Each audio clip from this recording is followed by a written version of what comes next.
S, வீடு, schools, hotels, store room இங்கெல்லாம் partition wall கட்டணும்னாலும் இப்போ பில்டிங் ஓனர்ஸோட first choice Renocon Rapid Wall Panels. கிருஷ்ணகிரியில் 17 வயது சிறுமியை கடத்தி மதமாற்றம் செய்து திருமணம் செய்த விவகாரத்தில் வழக்கை அலட்சியமாக கையாண்டதாக மகளிர் எஸ்ஐக்கள் 2 பேர் பணியிட மாற்றம் செய்யப்பட்டுள்ளனர். கிருஷ்ணகிரியைச் சேர்ந்த டெம்போ டிரைவர் ஒருவருக்கு சொந்தமான கட்டடத்தில் உள்ள கடையில் முஸ்லிம்பூரைச் சேர்ந்த அப்துல் கைப் என்பவர் மெக்கானிக் கடை நடத்தி வந்துள்ளார்.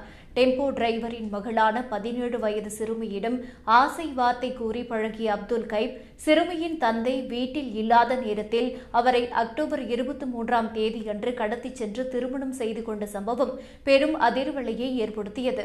இதையடுத்து தனது மகள் சிறுமி என தெரிந்தும் திருமணம் செய்த அப்துல் கைப் அவர்களுக்கு ஆதரவாக இருந்த ஜமாத்தை சேர்ந்தவர்கள் மற்றும் இதற்கு உடந்தையாக இருந்த கிருஷ்ணகிரி அனைத்து மகளிர் போலீசார் மீது நடவடிக்கை எடுக்க வேண்டும் என்று மாவட்ட எஸ்பி அலுவலகத்தில் சிறுமியின் பெற்றோர் புகார் அளித்தனர்.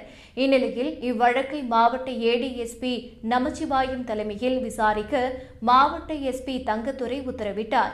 இந்த வழக்கை முறையாக விசாரிக்காத எஸ்ஐ அமுதாவையும் சிஎஸ்ஆர் வழங்கிய எஸ்ஐ விஜயவாணியையும் பணியிட மாற்றம் செய்து மாவட்ட எஸ்பி தங்கதுரை உத்தரவிட்டார். சிறுமியை கடத்தி மதமாற்றம் செய்து கட்டாயப்படுத்தி திருமணம் செய்த அப்துல் கைப் மீது போக்சோ வழக்கு பதிந்துள்ள போலீசார் அவர் தலைமறைவாகிவிட்டதாக கூறி தேடி வருகின்றனர்.